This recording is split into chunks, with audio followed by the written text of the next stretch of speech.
장편 다큐 침묵의 왕 잊혀진 관리자 정종. 챕터 1. 도입부 피 묻은 용상 더 블러디 스론. 내 이름은 김한수. 조선의 사관입니다. 내 붓은 오직 사실만을 기록하도록 훈련받았습니다. 나의 임무는 보고 듣고 쓰는 것입니다. 감정을 배제하고 사실을 1000년 뒤로 보내는 것입니다. 하지만 1398년 개국 7년째 되던 해의 그 끔찍한 가을밤, 나는 사실이 진실을 얼마나 교묘하게 가릴 수 있는지를 내 두 눈으로 똑똑히 보았습니다. 우리는 조선의 위대한 두 왕을 기억합니다. 나라를 세운 태조 이성계, 그리고 철의 왕국을 완성한 태종 이방원. 하지만 그 두 거대한 산 사이에 2년이라는 짧은 시간 동안 존재했던 또 한 명의 왕이 있었다는 것을 당신은 기억하십니까? 조선의 제2대 왕 정종. 당신에게 정종이 누구냐고 물으면 아마 대부분은 이렇게 대답할 것입니다. 아, 그저 동생 이방원에게 왕위를 넘겨준 힘없고 무능한 왕. 혹은 전쟁통의 왕이 되었다가 격구나 차며 세월을 보낸 허수아비. 그렇습니다. 내 붓이 공식적으로 기록한 사실도 크게 다르지 않습니다. 하지만 오늘 밤 나는 사관의 붓 뒤에 숨겨야만 했던 진실을 말하려 합니다. 만약 그가 정말 허수아비였다면 어떻게 그 피비린내 나는 혼돈 속에서 유일하게 웃으며 살아남은 자가 될 수 있었을까요? 만약 그가 무능했다면 어떻게 조선의 가장 위험한 시한폭탄을 그가 제거할 수 있었을까요? 여기 나의 가장 도발적인 질문이 있습니다. 우리가 무능이라 불렀던 정종의 침묵이 사실은 조선을 구한 가장 치밀하고 냉정한 전략이었다면 어떻겠습니까? 이 모든 이야기의 시작은 1398년 제1차 왕자의 난이라 불리는 피의 밤이었습니다. 한양 경복궁. 새 나라의 심장은 잉크가 마르기도 전에 피로 물들었습니다. 조선을 설계한 천재 정도전. 삼봉은 자신이 그토록 경계했던 왕자의 칼에 개국 공신의 피를 뿌리며 쓰러졌습니다. 나를 살려달라. 그의 마지막 비명은 한양의 밤을 찢었습니다. 그의 칼은 멈추지 않았습니다. 태조 이성계의 가장 어린 아들들 방범과 방서, 이복 동생들이 형의 칼에 목숨을 잃었습니다. 궁궐은 거대한 도살장이 되었습니다. 이 모든 피를 묻힌 승자. 그는 태조의 5째 아들 정왕군 이방원. 훗날 태종이 될 남자였습니다. 나는 붓을 쥔 채 경복궁의 피 묻은 돌바닥을 보며 생각했습니다. 이제 저 자가 용상에 오를 것이다. 모두가 그렇게 생각했습니다. 이방원이 피로써 자신의 즉위를 선포했다고. 그는 아버지의 설계자를 죽이고 아버지가 택한 세자를 죽였습니다. 이 나라는 이제 이방원의 것이었습니다. 하지만 다음 날 피가 채 마르지도 않은 용상에 오른 사람은 이방원이 아니었습니다. 그의 둘째 형 영왕군 이방과 훗날 우리가 정종이라 부를 남자였습니다. 나는 그를 기록했습니다. 성품이 온화하고 공손하며 싸움을 싫어한다. 활쏘기와 격구를 즐긴다. 그것이 공식적인 기록이었습니다. 하지만 우리 사관들 사이에서 그의 평가는 달랐습니다. 야망이 없는 남자. 칼은 쓸 줄 알지만 머리는 쓸 줄 모르는 무인. 동생들 싸움에 끼어들 깜냥조차 없는. 그저 그런 둘째. 그런 그가 왕이 되었습니다. 피의 승자인 동생 이방원이 스스로 왕위를 형에게 양보했습니다. 이것은 미친 짓이었습니다. 이것은 조선 역사상 가장 기이한 권력 공백의 시작이었습니다. 나는 혼란에 빠졌습니다. 내 붓은 누구를 왕으로 기록해야 하는가? 옥새를 쥔 형정종인가 칼을 쥔 아우이 방언인가? 역사는 왜 이 왕이었지만 왕이 아니었던 남자를 조선의 2번째 왕으로 기록했을까요? 그의 인연은 정말 무능한 침묵이었을까요? 아니면 조선을 살린 가장 치밀한 전략이었을까요? 나는 그 침묵의 한가운데에서 모든 것을 보았습니다. 챕터 2 상승 정계 바보 왕의 이사 더 풀즈 갬빗 정종 이방과 그는 왕이 될 사내가 아니었습니다. 나는 그를 오래전부터 보아왔습니다. 그는 혁명가가 아니었습니다. 그는 군인이었습니다. 아버지 이성계가 전장을 누빌 때 그는 묵묵히 그 뒤를 따랐습니다. 왜구를 막고 홍건적을 막았습니다. 아버지가 위화도에서 회군할 때도 그는 그저 아들로서의 임무를 다했습니다. 그는 동생 이방원과는 정반대였습니다. 이방원이 권력을 탐할 때 이방과는 공차기를 즐겼습니다. 이방원이 설계자 정도전과 불꽃을 튀길 때 이방과는 격구, 즉 말을 타고 공을 치는 놀이를 즐겼습니다. 그의 주변엔 책사가 아니라 격구 선수들만 들끓었습니다. 그는 위험하지 않았습니다. 그래서 그는 선택되었습니다. 이방원은 너무 많은 피를 묻혔습니다. 그는 아우들을 죽이고 아버지를 배신했습니다. 그가 당장 왕위에 오른다면 그는 왕이 아니라 페류나가 될 뿐이었습니다. 그는 시간이 필요했습니다. 자신의 옷에 튄 동생들의 피를 씻어내고 아버지의 분노가 가라앉기를 기다리며 정도전의 잔당들을 처리할 시간이. 그래서 그는 형을 선택했습니다. 가장 만만한 형, 가장 야망이 없는 형, 가장 조종하기 쉬운 형. 정종은 왕이 되었습니다. 하지만 그는 호랑이 굴에 던져진 토끼와 같았습니다. 그의 동생 이방원은 왕세제 즉 왕의 동생이지만 다음 왕위를 이을 자가 되었습니다. 이것은 역사에 없는 괴이한 직책이었습니다. 형 왕 노릇은 하고 있어. 하지만 다음은 나야. 잊지 마. 이방원은 용상 바로 옆에 피 묻은 칼을 꽂아둔 셈입니다. 정종은 무엇을 할 수 있었을까요? 그는 왕이었습니다. 하지만 그의 명령은 궁궐을 넘지 못했습니다. 그는 아버지 태조의 분노를 감당해야 했습니다. 태조 이성계는 자신이 사랑했던 아들들과 아내가 묻힌 한양에 있기 싫다며 함흥으로 떠나버렸습니다. 우리가 아는 함흥차사의 비극은 사실 이 정종의 시대에 시작된 것입니다. 그는 동생 이방원의 감시를 받아야 했습니다. 이방원은 왕세제로서 사실상 모든 군권과 인사권을 장악했습니다. 나는 매일 그의 침전 밖에서 붓을 들었습니다. 신하들은 그에게 왕의 위엄을 보이라 상소를 올렸습니다. 전하, 격구를 멈추고 정사를 돌보소서. 전하, 왕세제의 방언의 권력이 하늘을 찌르옵니다. 견제하소서. 하지만 정종은 듣지 않았습니다. 그는 그저 웃었습니다. 그리고 더 열심히 격구에만 몰두했습니다. 나는 기록했습니다. 왕이 또 격구를 하다 내 손목이 아플 지경이었습니다. 이것은 무능인가? 아니면 나는 아무 생각이 없다는 필사적인 생존 신호인가? 모두가 그를 무능한 왕이라고 비웃던 그때 정종은 즉위한 지 불과 몇 달 만에 조선 조정을 뒤흔든 폭탄 선언을 합니다. 나는 이사를 가겠소. 신하들이 물었습니다. 어디로? 말이 쉬웁니까? 정종이 웃으며 답했습니다. 망해버린 왕조 고려의 수도 개경으로 돌아가겠소. 신하들은 경악했습니다. 이것은 혁명에 대한 부정이었습니다. 과거로의 회귀였습니다. 아버지 태조와 정도전이 피땀 흘려 세운 신도 한양을 버리고 저 낡고 썩은 고려의 옛 수도로 돌아가겠다니. 전하, 아니 되옵니다. 한양은 새 나라의 심장이옵니다. 동생 이방원조차 처음엔 당황했습니다.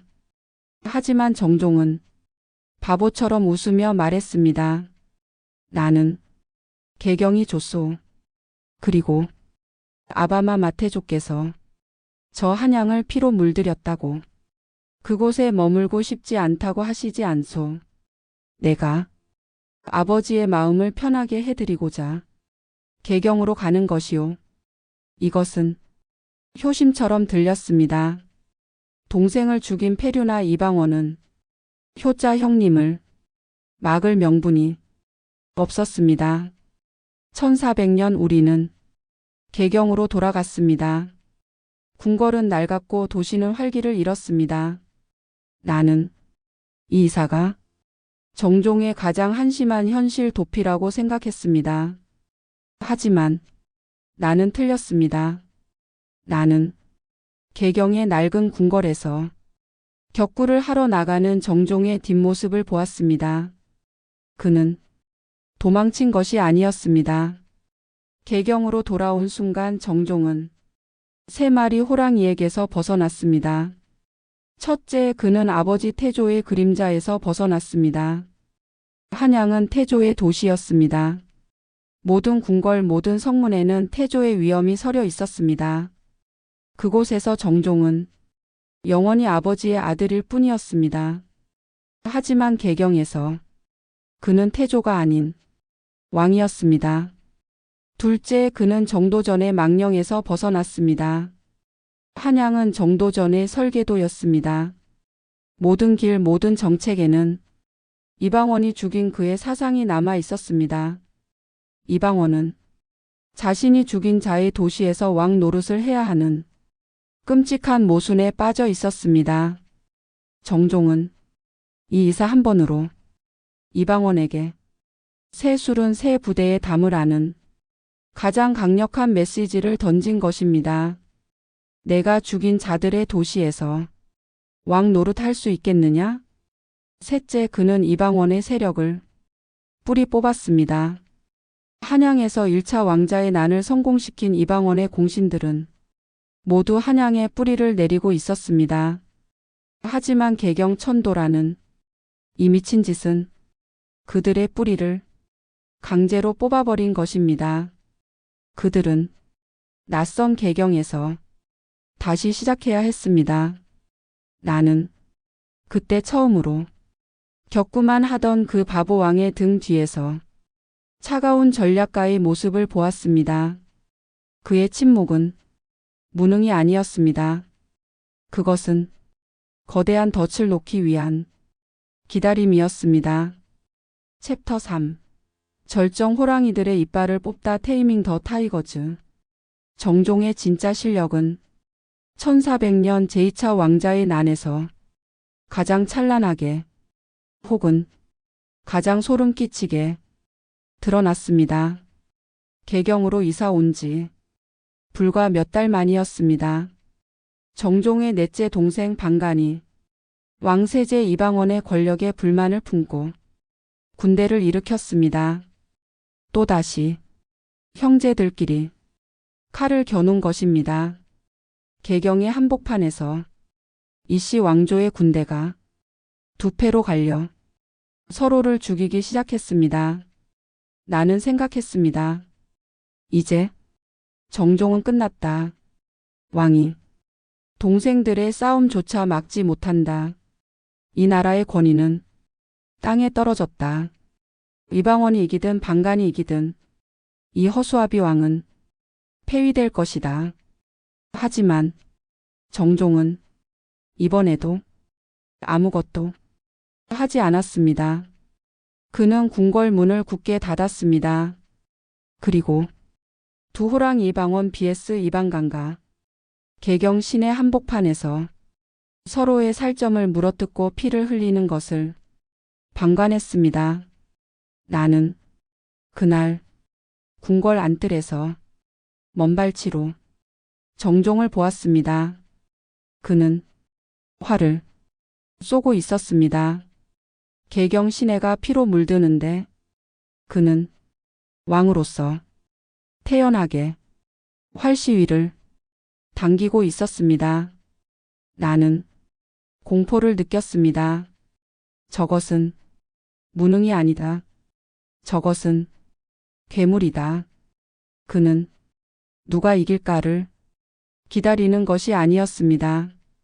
그는 두 마리 모두 지치기를 기다리고 있었습니다. 승자는 당연히 이방원이었습니다. 그는 압도적인 힘으로 방간의 군대를 짓밟았습니다. 이방원은 피 묻은 칼을 들고 형 정종에게 달려왔습니다. 그의 눈은 살기로 가득했습니다. 전하, 역적 방간을 처단하였나이다. 그는 형을 협박하러 온 것이었습니다. 보았느냐 형.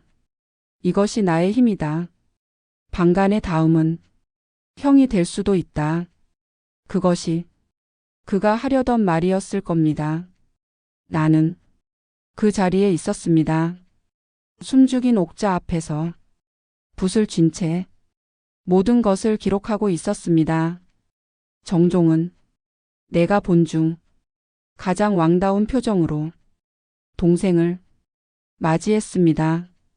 그는 이방원을 칭찬했습니다.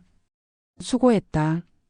아우야, 내가 또다시 역적을 막아 이 종묘 사직을 구했구나. 이방원은 순간 당황했습니다. 그의 얼굴에 살기가 아니라 혼란이 스쳤습니다. 그는 형을 협박하러 온 것이었습니다. 하지만 형은 그를 공신으로 만들어 주었습니다. 그리고 정종은 자신의 진짜 목적을 가장 약한 목소리로 꺼냈습니다. 그는 피 묻은 아우의 손을 잡았습니다. 아우야, 나는 이제 정말 지쳤구나. 이 모든 피가 우리 형제들이 사병을 가지고 있기 때문이 아니겠느냐. 침묵. 나는 붓을 떨어뜨릴 뻔했습니다. 사병 혁파. 개인의 군대를 모두 국가에 반납하자는 그 말. 이것은 정도전이 이것을 주장하다가 이방원에게 죽었습니다. 아버지 태조조차 자신의 막강한 가별초 때문에 함부로 건드리지 못했습니다. 사병은 이성계 일가의 힘의 원천이었고 왕자들의 이빨이자 발톱이었습니다. 이방원조차 자신이 직접 이 말을 꺼낼 수는 없었습니다. 자신의 이빨을 스스로 뽑겠다고 말할 수는 없었으니까요. 하지만 바보왕 정종, 힘없는 왕 정종, 격구만 하던 왕 정종, 그가 나는 이제 이 피비린내가 지겹구나. 나는 내 사병을 모두 나라에 돌려주겠다. 나는 이제 쉬고 싶다. 아우야, 너도 다른 동생들도 이제 그만 그 칼들을 내려놓고 우리 그만 쉬자꾸나. 이것은 명령이 아니었습니다. 이것은 지친 형이 애원이었습니다.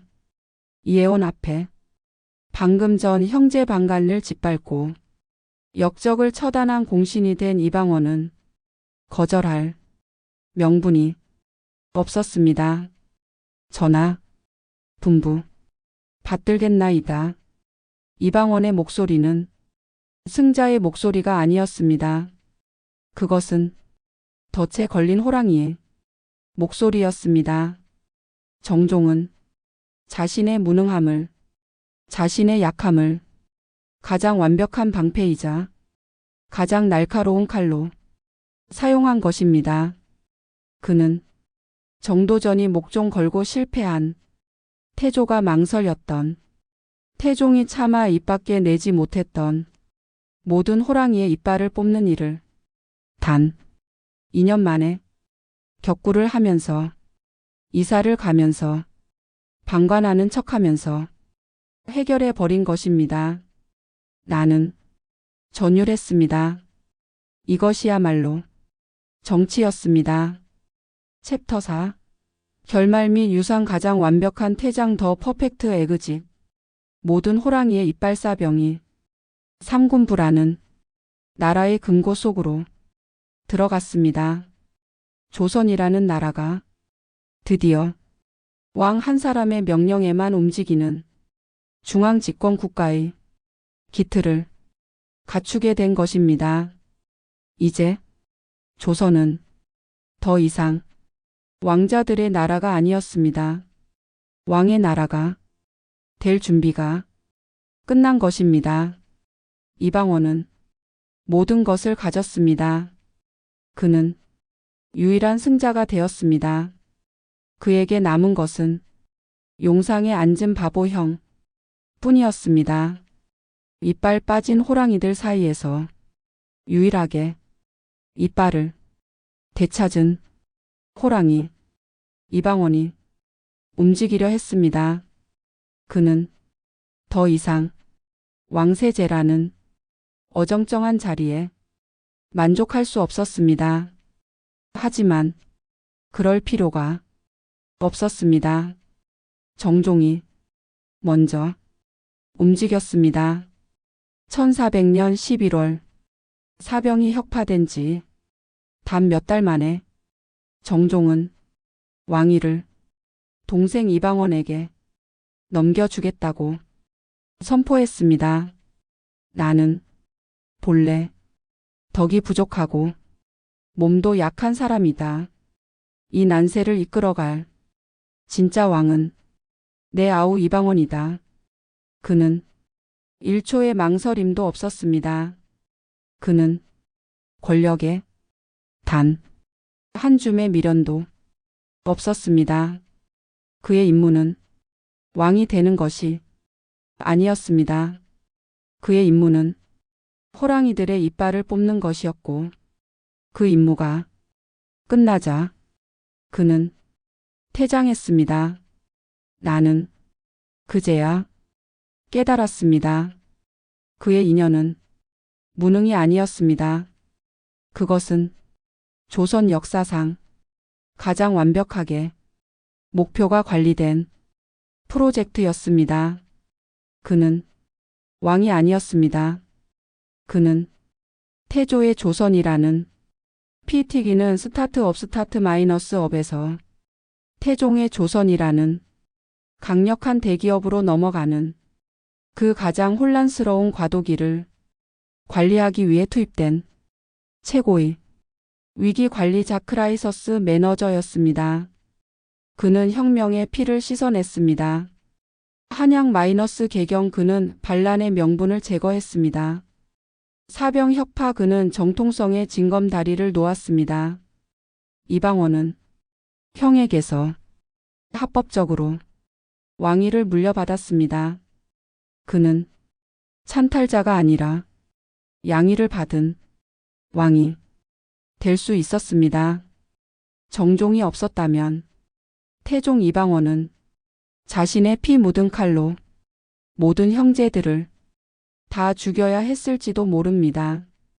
그랬다면 위대한 군주 태종은 없었을 것입니다. 폭군 이방원만 남았을 것입니다. 정종은 폭군이 될 뻔한 아우를 성군이 될 수 있도록 무대를 깨끗이 청소해주고 떠난 것입니다. 역사는 왜 그를 잊었을까요? 그가 침묵했기 때문입니다. 그가 살아남았기 때문입니다. 그는 왕위를 물려주고 상왕이 되었습니다. 그리고 그는 다시 격구를 쳤습니다. 그가 가장 좋아하던 격구를 동생 태종의 서슬퍼런 철권 통치 속에서 유일하게 웃으며 격구를 쳤습니다. 그는 19년을 더 살았습니다. 자신의 왕비가 아닌 후궁들 사이에서 조선 왕들 중 가장 많은 아들 15남 8녀를 낳았습니다. 그리고 자신에게 왕위를 물려받은 그 무섭던 동생 태종보다 더 오래 살았습니다. 나는 늙은 사관이 되어 붓을 놓기 전 마지막으로 인덕궁에 있는 상황 정종을 아주 먼 발치에서 보았습니다. 그는 70이 넘은 나이에도 수십 명의 아들, 손자들과 어울려 공을 차고 있었습니다. 그의 얼굴에는 왕의 고뇌가 아니라 아버지의 행복만이 가득했습니다. 태조는 창업에 성공했지만 자식 농사에 실패했습니다. 태종은 권력을 얻었지만 아버지와 형제들을 잃었습니다. 하지만 정종은 왕으로서는 잊혀졌지만 인간으로서는 가장 완벽하게 승리한 관리자였습니다. 내 붓은 그를 실패한 왕으로 기록할 수 없었습니다. 그는 권력 대신 생명을, 명분 대신 진리를 선택했습니다. 그리고 살아남아 웃었습니다. 나는 오늘 나의 사초에 이렇게 마지막 한 줄을 덧붙입니다. 정종. 그는 왕이었지만 왕이 아니었다. 그는 모든 것을 가졌던 유일한 승리자였다.